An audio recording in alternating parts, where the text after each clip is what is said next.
12 മാസങ്ങള് 12,000 ഓർമ്മകള് അതുപോലത്തെ ഒരു വർഷമായിരുന്നു എനിക്ക് 2023 എന്ന് പറയുന്നത്. ഇപ്പൊ 2023 അവസാനിക്കാൻ പോയല്ലേ, ഇതിനെ പറ്റി എന്താണ് പറയാൻ?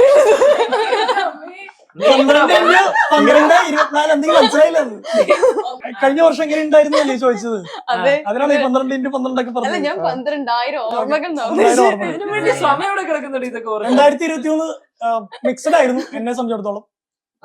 നല്ല അനുഭവങ്ങളും മോശം അനുഭവങ്ങളും ഉണ്ടായിട്ടുണ്ട്. ഇത്ര മോശം അനുഭവം ഞാൻ ചീന്തിയെടുത്ത് പറയുന്നതായിരിക്കും. അതായത് ഞാൻ ഇടയ്ക്ക് വീഡിയോസ് ഒക്കെ ചെയ്യണം. അപ്പോ എനിക്ക് ഒരാളുടെ ചെറിയ സഹായം പോലും നമ്മളെ ഒരുപാട് സഹായിക്കും എന്നതിനെ കുറിച്ചൊരു വീഡിയോ ചെയ്യായിരുന്നു. അവർ തന്നെ പണ്ട് പഠിച്ചുകൊണ്ടിരിക്കുന്ന സമയത്ത് ഞാനൊരു പരീക്ഷ എഴുതിയില്ല. അപ്പൊ എന്നോട് സ്നേഹമുള്ള ടീച്ചർ പറഞ്ഞു, അതെന്താ നീ പരീക്ഷ എഴുതായിരുന്നു? ഞാൻ പറഞ്ഞു, ടീച്ചർ എനിക്ക് പറ്റണില്ല, എനിക്ക് പഠിക്കാൻ താല്പര്യമില്ല. ടീച്ചറിന് ഇന്റേണൽ മാർക്ക് നിന്റെ പോകില്ലേ, നീ ഒരു നല്ല കുട്ടിയാണെന്നാണ് എനിക്ക് തോന്നുന്നത്, ഞാൻ ആ മാർക്ക് തരുകയാണ്, വേറെ ആരും പറയാൻ നിൽക്കണ്ട, എനിക്ക് വല്ല ലൂസ് മോഷൻ ആയിരുന്നു വല്ല ലെറ്റർ എഴുതി HOD കൊടുക്ക്, നമുക്ക് രഹസ്യമായിട്ട് ഇരിക്കട്ടെ എന്ന് പറഞ്ഞു. അങ്ങനെ ഞാൻ വീഡിയോ പറയാണ്. അങ്ങനെ ആ ടീച്ചർ നിട്ടുന്ന മാർക്കിനെ പുറത്ത് ഞാൻ പരീക്ഷ എഴുതിയും BCom പാസ്സാവുകയും ഭയങ്കര ഇമോഷണൽ ദാറ്റ് വൺ ടീച്ചർ എന്നൊക്കെ പറഞ്ഞിട്ട് വീഡിയോ ഇട്ടു. ഒരാഴ്ച ഇപ്പൊ ടീച്ചറിനെ വിളിച്ചു.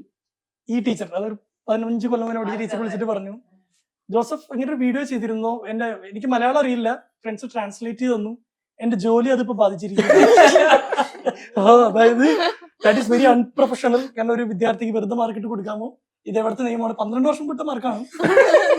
അവർ വിളിച്ചു, Joseph kindly remove that video, that was an emotional content. അപ്പൊ എനിക്ക് എന്നെ രക്ഷിച്ചതിന്റെ പേരിൽ ടീച്ചറിന്റെ പണി പോയേനെ. എന്നിട്ട് ഞാൻ ആ വീഡിയോ മ്യൂട്ട് ചെയ്തു. ആദ്യം മ്യൂട്ട് ചെയ്താൽ ഓക്കെ ആണോ എന്ന് ചോദിച്ചു, അല്ല ഡിലീറ്റ് ചെയ്യണമെന്ന് പറഞ്ഞു. അങ്ങനെ മനോഹരമായ ഒരു കോണ്ടന്റ് ആ വഴിയാണ് പോയി. ഇതാണ് എനിക്ക് കിട്ടിയ ഒരു പണി. പണി എന്ന് പറയാൻ എനിക്ക് പറയാനുള്ളത് വെച്ച് കഴിഞ്ഞാൽ പുതിയ ആർജിയാണ് ഞാനിവിടെ അല്ലെ.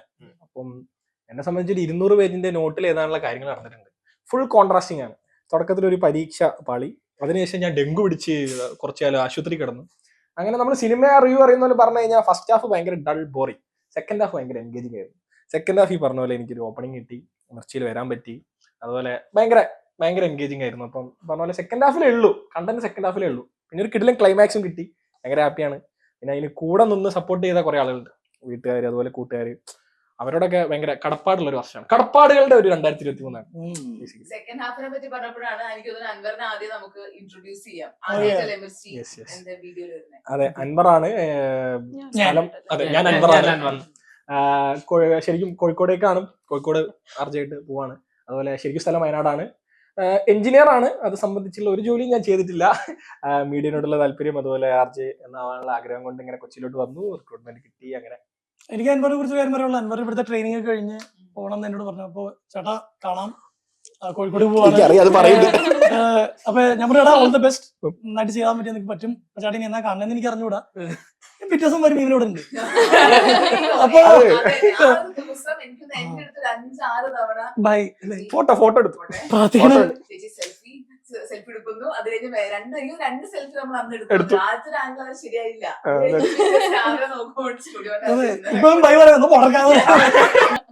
എന്റെ വർഷം എങ്ങനെ ഉണ്ട്? എന്റെ വർഷം ഈ പറയുന്ന ട്വിസ്റ്റുകളുടെ ഇൻട്രസ്റ്റിംഗ് ആയിട്ടുള്ള ട്വിസ്റ്റുകളുടെ വർഷമായിരുന്നു. കാരണം ഞാൻ ഈ വർഷം അവസാനം പോളണ്ടിൽ പോകാനിരുന്നായിരുന്നു. ഈ വർഷം ആദ്യമേ പഠിച്ച് ലോജിസ്റ്റിക്സ് കംപ്ലീറ്റ് ചെയ്ത് ചെന്നൈയിലേക്ക് ട്രെയിൻ കയറാൻ നിന്ന് ഞാനാണ്. ഓൾറെഡി ഒക്കെ ഞാൻ പറഞ്ഞിട്ടുണ്ടല്ലോ. ട്രെയിൻ പണ്ട് ഞാൻ ഇവിടെ ആദ്യമായിട്ട് എനിക്ക് ഇവിടെ മെയില് ഞാൻ ജോയിൻ ചെയ്ത സമയത്ത് ഞാൻ പറഞ്ഞതാണ്, ഞാൻ BTech സിവിൽ എഞ്ചിനീയറിംഗും BCom ഒക്കെ കഴിഞ്ഞ് പിന്നെ ലോജിസ്റ്റിക്സിന്റെ കോഴ്സ് കഴിഞ്ഞ് ഈ ഒരു ജനുവരി ഫെബ്രുവരി ടൈമില് ഞാൻ ചെന്നൈയിൽ ഒരു ജോലിയൊക്കെ അങ്ങനെ പോകാനായിട്ട് നിന്ന ടൈമിലാണ് എനിക്ക് ഇവിടുന്ന് മിർച്ചിന്ന് കോള് വരുന്നത്.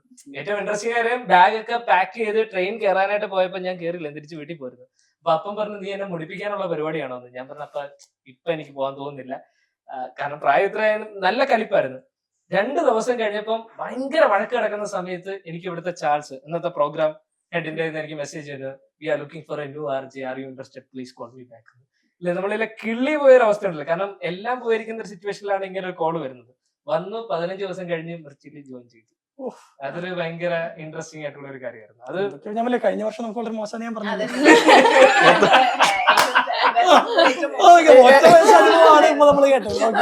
അതുപോലെ ജോപ്പനൊക്കെ ഇവിടെ ആദ്യം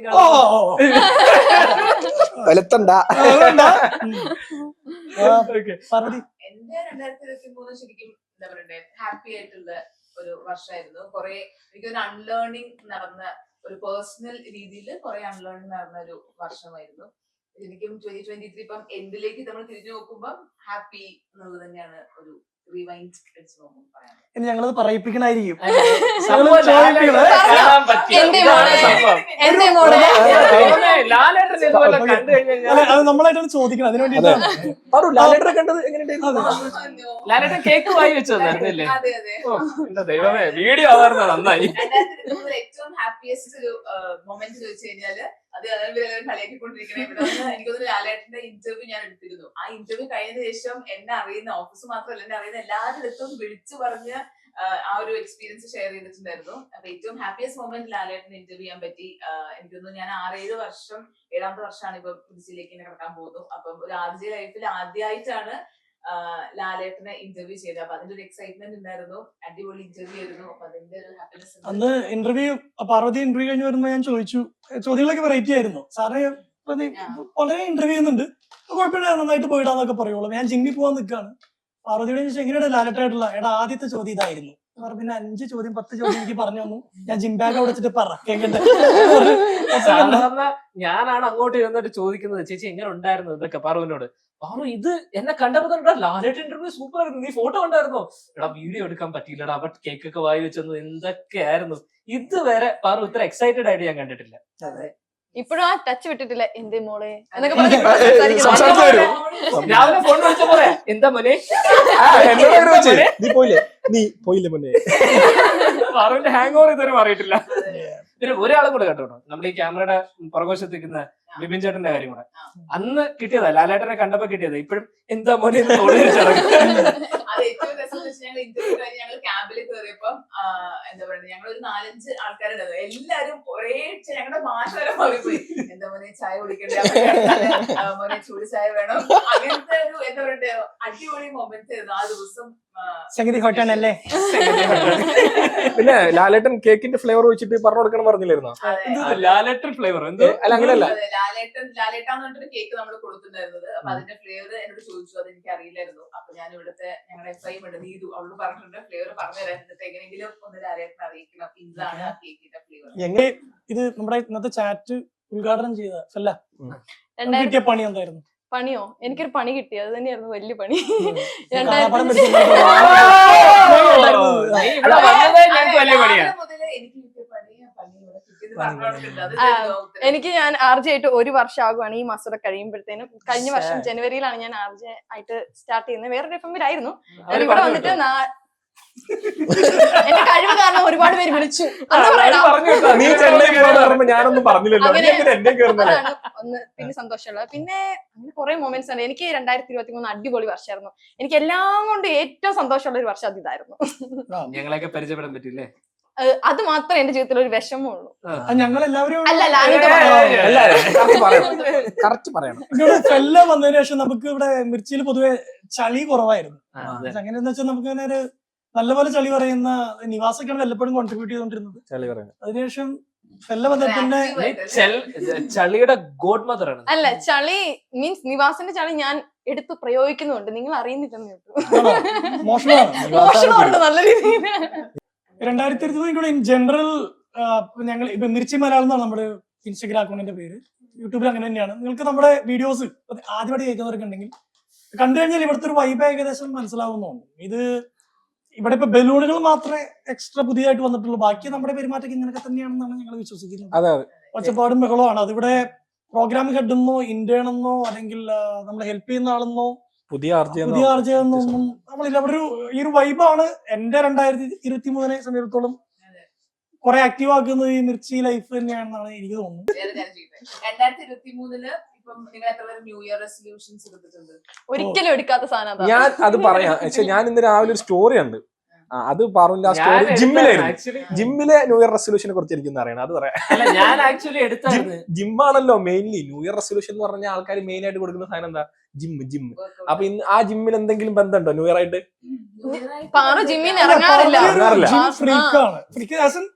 വളരെ ആദ്യം കൊണ്ട് ഇവിടെ ജിമ്മ് തുടങ്ങിയത് ഞാനാ.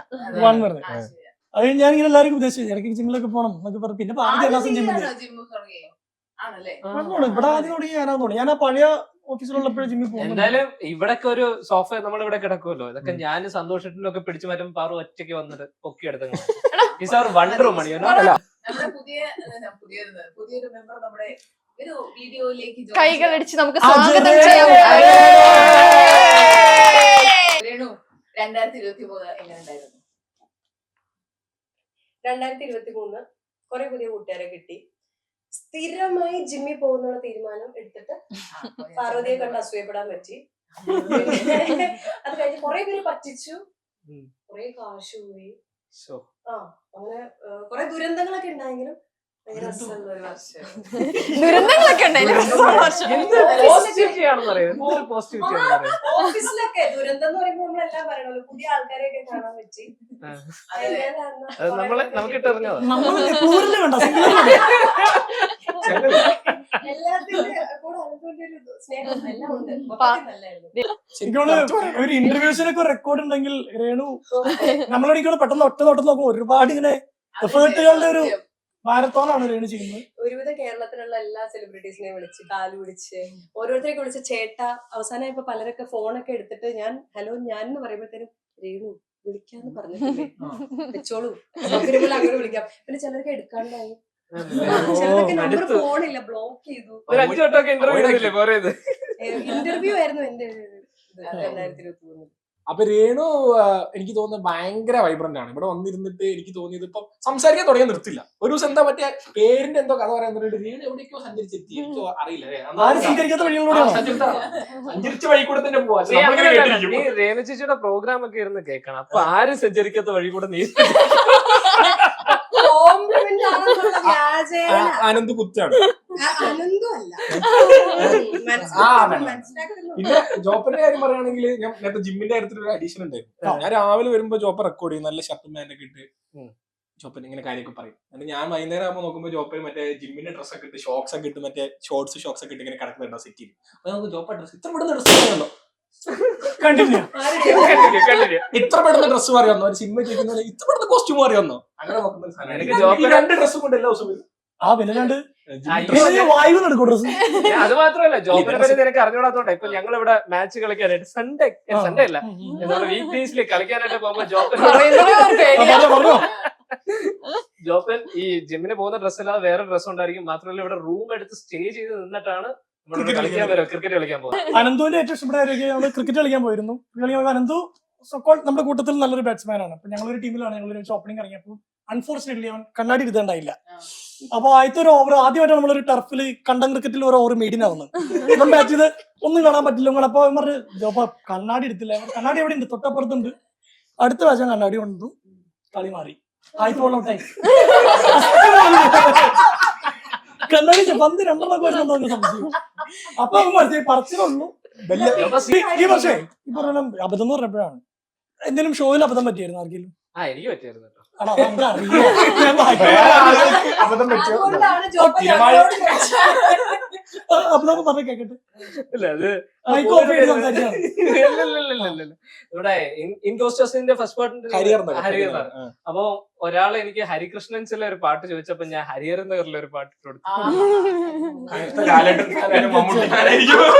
ഒരിക്കൽ ലിറിക്സിനെ കുറിച്ച് ഒരു ഷോ ചെയ്തു. പാട്ടുകളെ സെലക്റ്റീവ് ആയിട്ട് ചില ലിറിക്സ്. അപ്പൊ ടൈറ്റാനിക്കിലെ my heart will go on lyrics മൊത്തം നോക്കി. അതിനകത്തൊരു വരിയുണ്ട്, love can touch us one time but last for a lifetime എന്നാണ്. ഞാൻ കണ്ട ഇതില് lust for a lifetime എന്നാണ്.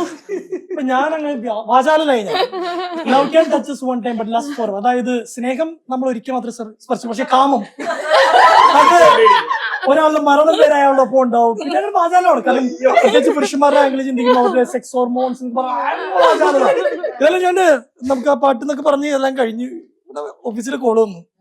ഇപ്പൊ സംസാരിച്ച ആർക്കും ഫോൺ കൊടുക്കാൻ പറഞ്ഞു. ആരോട് പറഞ്ഞു ലാസ്റ്റ് ആണെന്ന്. Last four life time. ഞാൻ നമ്മൾ നോക്കുമ്പോ ലിറിക്സിന് ഒരുപാട് റിസൾട്ട് വരുമല്ലോ. ഞാനങ്ങ് തുടങ്ങിയില്ലേ. ലാസ്റ്റ് കാമം നമ്മളിങ്ങനെ അതല്ല സ്നേഹം എന്നൊക്കെ പറഞ്ഞ് വന്നൊരു പ്രത്യേകിച്ച് അറിയാവുന്ന സബ്ജക്ട്സ് ആവുമ്പോ നമ്മള് വാചാലരായി പോയല്ലോ. സ്വാഭാവികം. മനുഷ്യനാണല്ലോ. മനുഷ്യനല്ലേ പുള്ളി. റെക്കോർഡഡ് ഷോ ആയതിനു ശേഷം അങ്ങനെ അബദ്ധങ്ങൾ ഷോയില് വന്നിട്ടില്ല എന്ന് വേണം പറയാൻ. ലൈവ് ഷോ വരുമ്പോ ഈ പറഞ്ഞ പോലെ ചിലപ്പോ നമ്മള് മൈക്ക് ഓൺ ചെയ്യാണ്ട് ആ ഒരു ധൃതിയിൽ ഓടി വന്നിട്ടൊക്കെ ചിലപ്പോൾ സംസാരിച്ച് തുടങ്ങുമ്പോഴേക്കും പാട്ട് പോകുമ്പോ നമ്മൾ എന്താ അപ്പോഴാണ് മനസ്സിലാക്കുക മൈക്ക് ഓൺ ചെയ്തിട്ടില്ല. അങ്ങനെ കുറെ അബദ്ധങ്ങൾ. പാർവതി രാവിലെ ഷോ ചെയ്യാൻ വരുമ്പോഴത്തെ രസങ്ങളുണ്ട്. ഞാൻ ചിലപ്പോ നേരത്തെ വരുന്ന ചില ദിവസങ്ങളൊക്കെ ഉണ്ട്. അപ്പൊ ഞാനൊരു 6:30 ആയിട്ട് വെയിറ്റ് ചെയ്യുന്നു. 6:30 ആളില്ല, 6:45 ആളില്ല, 6:50 ആളില്ല. 7 മണിക്ക് 1 മിനിറ്റ് തുടങ്ങുന്ന സമയത്ത് ഓടിയൊരു വരവുണ്ട്. മുടിയൊക്കെ എങ്ങനെയോ വലിച്ചു വാരിയൊക്കെ വെച്ചിട്ട് ഫൈനലി വന്നിരുന്നത്. ആദ്യത്തെ ഞങ്ങൾ പറഞ്ഞു കഴിഞ്ഞു ഞാൻ പാർവതി. കുറച്ച് കഴിഞ്ഞ് നമ്മൾ അങ്ങോട്ട് നോക്കിക്കഴിഞ്ഞാൽ കാണുന്ന കാഴ്ച ലിപ്സ്റ്റിക് എടുക്കുന്നു, ചീപ്പ് മുടി അത് ചെയ്ത് ഓണേഴ്സല്ല ഫുൾ മോർണിംഗ് ആർച്ച് എന്ന് പറയുന്നത് നമ്മൾക്ക് ഇതൊക്കെ അറിയാം. ഒരു 6 മണി 6:15 ടൈം ആവുമ്പോൾ സ്റ്റുഡിയോയിൽ എത്തും. അപ്പൊ ഫസ്റ്റ് ഒരു നമ്മൾ പറഞ്ഞു കഴിയുമ്പോൾ 2 പാട്ടിന്റെ ഒരു ഗ്യാപ്പ് ഉണ്ടാവും. ആ ഗ്യാപ്പിന്റെ സമയത്ത് ഇതുപോലെ ഞാൻ സ്റ്റുഡിയോയിൽ നിന്ന് വന്ന് ബാത്റൂമിലാണ് ഈ ഡ്രസ്സിംഗ് ഞാൻ ഒബ്ജക്ട് ഇല്ല. ആ കണ്ണടി കൂടെ അപ്പുറം നോക്കുമ്പോ എനിക്ക് കാണാം ചില്ലിക്കൂടെ. നീ ബാത്റൂം എന്ന് വിചാരിച്ചാണ്. എനിക്ക് സ്കൂളിൽ പഠിക്കുന്ന കാലം മുതൽ ക്രിസ്മസ് ഫ്രണ്ടിന്റെ സമയത്ത് ഞാൻ ഈ ക്രിസ്മസ് ഫ്രണ്ട് ആരാന്ന് അന്വേഷിച്ച് അയാളെ കുറിച്ച് പഠിച്ച് അയാൾക്ക് കൊടുക്കാൻ പറ്റുന്ന സാധനങ്ങൾ അങ്ങനെ ഒരുപാട് എഫേർട്ട് ഇട്ട് കൊടുക്കും. എനിക്ക് കഴിഞ്ഞ ഇത്രയും വർഷങ്ങളിൽ കിട്ടിയേക്കുന്നത് 1 വർഷം ഒഴികെ എല്ലാം ചോക്ലേറ്റ്സ് ആയിരുന്നു. ഞാൻ ചോക്ലേറ്റ്സ് കഴിക്കില്ല. അപ്പോൾ ചോക്ലേറ്റ്സ് അറിഞ്ഞു തരണമാണോന്ന് അറിയത്തില്ല, ഉപയോഗിക്കരുത് ഓർത്ത്. പിന്നെ ഒരു തവണ എനിക്കൊരു വലിയ ഗിഫ്റ്റ് കിട്ടി. തുറന്നു നോക്കിയപ്പോ ബലൂണ്. ഇന്ന് അങ്ങനെയാണെങ്കിൽ എനിക്ക് ഗിഫ്റ്റ് തരാൻ പോണ ആളോട് ഞാൻ ഇപ്പഴേ പറയുവാണ്, ഈ ഞാനല്ല. എനിക്ക് കിട്ടിയതല്ല. കാറ്റീസം ക്ലാസ്സിൽ ഞായറാഴ്ച ഇതുപോലെ വേദപാഠ പഠിക്കാൻ പോണ അടുത്ത് ഫ്രണ്ട്സിനെ തെരഞ്ഞെടുത്തു. അവിടെ ഒരു കൂട്ടുകാരന്റെ സ്വപ്ന എന്നാണ് ആളുടെ പേര്. ആൾക്ക് കിട്ടിയത് എന്റെ ബെസ്റ്റ് ഫ്രണ്ടിന്റെ അടുത്ത തൊട്ടടുത്തുള്ള ആള് ജിസിനാണ്. അവളൊരു കൗതുകമാണ് കാണിച്ചത്. അത് മഞ്ചിന്റെ ഒരു പാക്കറ്റില് ആളൊരു മരത്തിന്റെ കോല് വെച്ച് സീൽ ചെയ്തു. പിന്നെ കുറെ കവറുകൾ തുറന്ന് വരുമ്പോ അതിനകത്ത് 1 രൂപയുടെ കോയിൻ ഇങ്ങനെയൊക്കെ വെച്ചിട്ട് ഇവള് കൊണ്ടുവന്ന് ഇവന് കൊടുത്തു. അപ്പൊ കാറ്റീസം ക്ലാസ് ഒരു സ്കൂളും അല്ല, ഭവ്യതയും നന്മയും നന്മയുടെ തിറകുടവും അതൊക്കെയാണ് നമ്മളോട് സംസാരിക്കുന്നത്. അവിടെ ഇതെല്ലാം കഴിഞ്ഞ് കാറ്റീസിന് പോണ വഴിക്ക് ജിസ് വണ്ടി വട്ടം തടഞ്ഞ് ഒരു ഹല്ലേലൂയ സ്തോത്രം ചെയ്തു. എല്ലാരും ഒരുമിച്ചൊക്കെ സുഖമായിട്ട് അവളെ തെറികൊണ്ട് ബഹളായിരുന്നു. അതെ, കാരണം അത് അന്നത്തെ ഒരു പ്രതിതാണ്. എന്റെ ചോക്ലേറ്റിനെ ഒക്കെ വളരെ ഭേദമായിട്ട് എനിക്ക് തോന്നുന്നു. എനിക്ക് മറ്റൊരു കാര്യമുള്ളൂ. ഇപ്പൊ ഈ ക്രിസ്മസ് ഗിഫ്റ്റ് പറഞ്ഞുകൊണ്ടാണ് നമ്മൾ ഈ ബുക്ക് എഴുതിയതുകൊണ്ടാണെന്ന് അറിഞ്ഞുകൂടി. എവിടെ ചെന്നാലും എനിക്ക് പേനയും പുസ്തകമാണ്. സാർ നിങ്ങളൊരു എഴുത്താരനല്ലേ? അതെ അതൊക്കെ ഇവർക്കാണെങ്കിൽ കൊടുക്കുന്നു ഓരോരുത്തർക്കായിട്ട്. വേറെ ചോക്ലേറ്റോ ടീഷർട്ടൊക്കെ എനിക്ക് ഇഷ്ടം പറയുന്നത്. ഈ വർഷം എനിക്ക് ഒരു കാര്യം കൂടെ പറയാനുള്ളതെന്ന് വെച്ച് കഴിഞ്ഞാല് ജോസഫിനെ പറ്റി തന്നെയാണ്. കാരണം ഇവിടെ വന്നിട്ട് ജോസഫിന്റെ കയ്യില് ഇപ്പൊ പല ആൾക്കാരും പല ഗിഫ്റ്റ് ഒക്കെ കൊടുക്കും. ചിലപ്പം ബ്രാൻഡ് ആയിരിക്കും. എനിക്കത് കണ്ട് ഇഷ്ടപ്പെട്ട ഞാൻ അപ്പൊ ജോസഫിനോട് ഇഷ്ടപ്പെട്ടു. വൈകുന്നേരം ആകുമ്പോ അതിന്റെ ടേബിളിൽ അതാണ്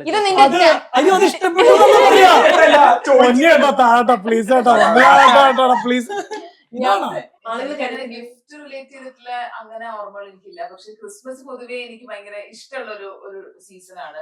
അതിൽ ഒരു കാര്യം എന്ന് വെച്ച് കഴിഞ്ഞാൽ എല്ലാ വീടുകളുടെ ഫ്രണ്ടിലും ഇതുപോലെ സ്റ്റാർസ് ഉണ്ടാവും. ഇപ്പൊ രാത്രിയൊക്കെ നമ്മൾ വെറുതെ ഇപ്പം എവിടെയെങ്കിലൊക്കെ ട്രാവൽ ചെയ്യുമ്പോൾ പുറത്തേക്ക് നോക്കുമ്പോ തന്നെ ഭയങ്കര രസമുള്ള ഒരു ടൈമാണ്. പിന്നെ അതുപോലെ തന്നെ കുറെ എന്താ പറയാ കേക്കുകളും ഗിഫ്റ്റുകളുടെ ഒക്കെ ഒരു ടൈം ആയതുകൊണ്ട് തന്നെ ന്യൂ ഇയറിന്റെ ഒരു സമയമാണ്. അപ്പൊ എനിക്ക് ഡിസംബർ മന്ത് അല്ലെങ്കിൽ ക്രിസ്മസ് ടൈം പൊതുവെ ഇഷ്ടമാണ്. നമ്മുടെ നാട്ടിലും അങ്ങനെ തന്നെയാണ്. ഈ വയനാട് ക്രിസ്മസ് എന്ന് പറയുമ്പോൾ നമ്മുടെ മനസ്സിൽ തണുപ്പും കൂടി വരുമല്ലോ. സെറ്റർ ഇടുക, മഞ്ഞ്. വയനാട് എന്ന് പറയുമ്പോൾ വയനാട് ആയതുകൊണ്ട് തന്നെ ആ തണുപ്പ് കൂടി വരും. അപ്പൊ നമ്മുടെ ഡ്രസ്സിലൊക്കെ എല്ലാവരും സെറ്റർ ഇടുക, പിന്നെ സ്ഥലങ്ങളൊക്കെ മാറാ, നക്ഷത്രങ്ങൾ കാര്യങ്ങൾ അലങ്കരിക്കുക, ഭയങ്കര രസമാണ്. മൊത്തത്തിൽ ആ വൈബ് തന്നെ മാറും. ജനുവരി ഡിസംബർ ഭയങ്കര ഇഷ്ടമുള്ള മാസമാണ്. അപ്പൊ 2021 ഇത് ബിയോണ്ടോ ഇത് ഒട്ടും പ്രൊഫഷണൽ രീതിയിൽ നമ്മളിങ്ങനെ ഇതാണ് നമ്മുടെ ലൈഫ്. നമ്മള് ആക്ച്വലി നിങ്ങളിപ്പോ വീഡിയോ കാണുന്ന ഒരു 10 മിനിറ്റ് ആണെങ്കിൽ ഈ വീഡിയോ 3/4 മണിക്കൂർ ഉണ്ടായിരുന്നു. അപ്പൊ അതിന് ഞങ്ങള് സൂക്ഷിച്ച് അതീവ സൂക്ഷ്മതയോടെ വിപിൻ കട്ട് ചെയ്തെടുത്ത രംഗങ്ങളാണ് നിങ്ങളിപ്പോ കണ്ടുകൊണ്ടിരിക്കുന്നത്. ഇതുവരെ നിങ്ങൾ കണ്ടിട്ടുണ്ടെങ്കിൽ 2021 എങ്ങനെ വേണമെങ്കിലും ആയിക്കോട്ടെ, 2024 അടിപൊളി ആവട്ടെ എന്ന് ആശംസിക്കുന്നു. എന്തെങ്കിലും തരത്തിലുള്ള കൂടുതൽ സന്തോഷം സമാധാനമൊക്കെ ഉണ്ടാവട്ടെ അല്ലേ? അതുപോലെ നമ്മളും അപ്ഡേറ്റഡ് ആവാൻ ശ്രമിക്കുന്നുണ്ട്. നമ്മുടെ വീഡിയോ കോണ്ടന്റ് ആണെങ്കിലും ഇൻസ്റ്റഗ്രാം ആണെങ്കിലും മാക്സിമം ആളുകളെ ഇപ്പൊ നമ്മുടെ മിർച്ചിയുടെ ഒരു ഇത് പറയുന്നത് ബി എ സൺഷൈൻ ബ്രാൻഡ് എന്നാണ് അല്ലെ? ഒരു മറ്റുള്ളവർക്കൊരു സൺഷൈൻ ആവുക എന്നുള്ളതാണ്. അപ്പൊ അതാണ് നമ്മൾ ഉദ്ദേശിക്കുന്നതും. നല്ലൊരു വർഷമാവട്ടെ. ഞങ്ങളുടെ എല്ലാവരുടെയും ഭാഗത്തുനിന്ന് happy Christmas. Happy new year. Happy new year. Happy Christmas.